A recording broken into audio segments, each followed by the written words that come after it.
Татары на Волге. Продолжение. Эвлия Челеби. Второе сочинение, предлагаемое для внимательного изучения, Саяхат-наме. Книга путешествий Эвлия Челеби. 1611-1682 годы жизни. Челеби – современник Абул-Гази.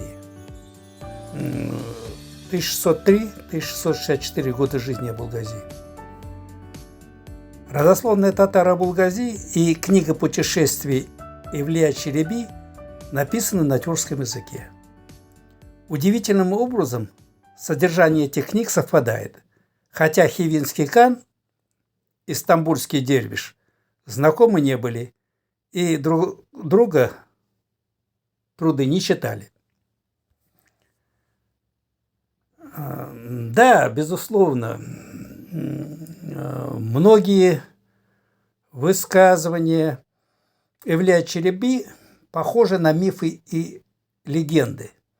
Но, как мы неоднократно утверждали, мифы и легенды порой иногда важнее исторической реальности. Именно они формируют историческое сознание людей. Приведем лишь названия некоторых народов, которые, по мнению турецкого автора Челеби, своим существованием обязаны татарам.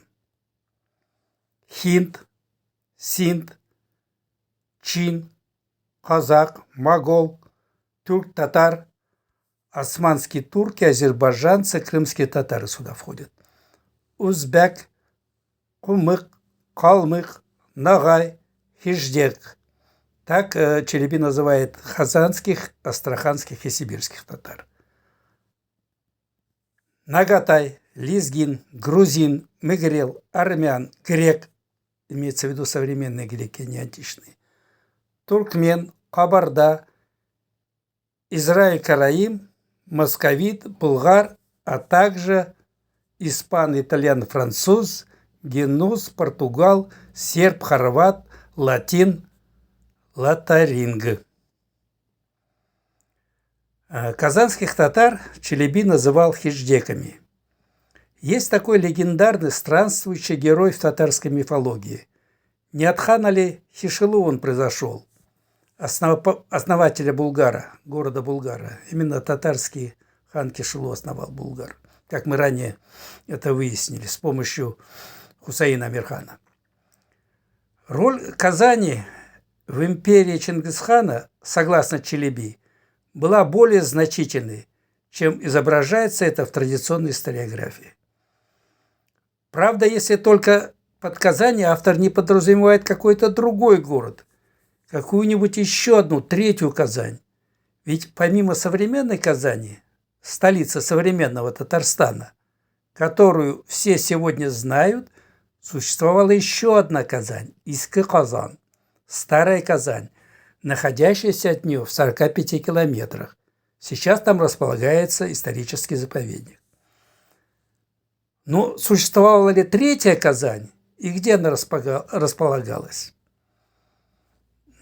Как бы там ни было, великий потрясатель вселенной Чингисхан, оказывается, если верить османскому историку, сам лично посещал Казань, а его сыновья были даже правителями этого города, жителей которого Челеби называет татарами или хиждеками.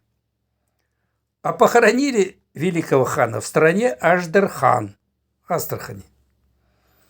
Да, похоже на мифы и легенды, но тем не менее, много поколений тюрков думало именно так.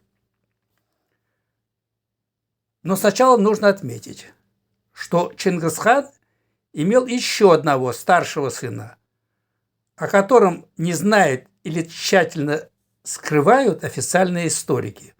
Мы об этом уже говорили.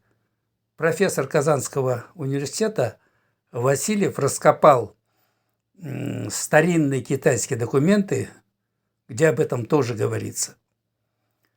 Так что Джучи – это второй сын. А первым, согласно Челеби, был Тамураз.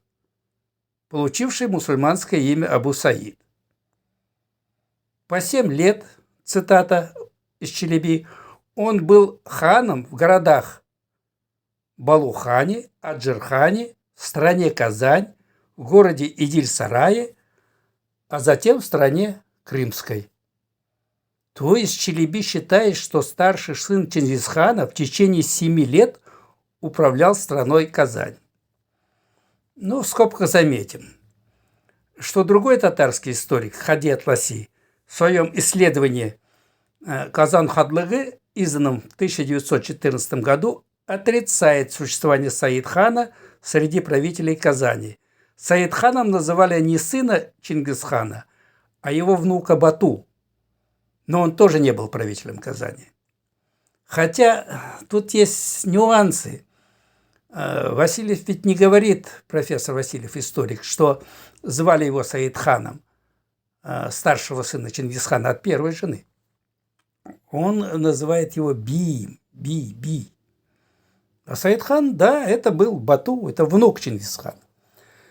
Турецкий автор в своем списке городов стран упоминает также странный город Балухан. В другом месте Челеби говорит о нем как о Балык-хане. Китайские историки тут же быстренько переименовали Балык-хан в хан Балык и, отождествив его с Пекином, поселили туда Чингисхана, якобы столицу созданной им империи. Чин, Китай, да. Многие китайцы считают, что Чингисхан – это чистокровный китаец.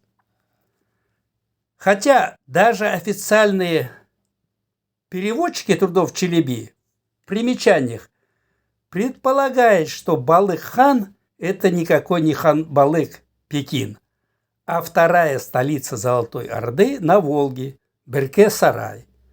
По мнению Челеби, не только Саид-хан, но и другие чингизиды управляли Казанью. Когда 7 сыновей Кутлу-хана, пишет турецкий путешественник, стали ханами в Ираке, Дадианском, странах Казани, Аждархане, в тех краях не осталось ни имени, ни следа могольских, багольских, калмыцких и московских. Могольские племена автор считал тюркскими, от татарского хана Магула. Эти 7 ханов похоронены в Ирак-Дадианском, около венценоса Хормуа, утверждает Челеби. Теперь по поводу пребывания Чингисхана в Казани. Челеби описывает легендарную историю о том, как арабские миссионеры убеждали Чингисхана принять ислам. И искали сначала великого хана не где-нибудь, а опять в Казани. Святой халиф, как утверждает Челеби, отправил Муаза, и тот с письмом повелителя правоверных, преодолев множество препятствий, за 1 год приехал в страну Казань. Там ему сказали, что Чингисхан уехал в Крымскую страну. Муаз тут же отправился в страну Ирака Дадианского и в Крымскую страну. Но получил известие, что в стране Аждархан Чингисхан умер и похоронен. Это была цитата, конец цитаты.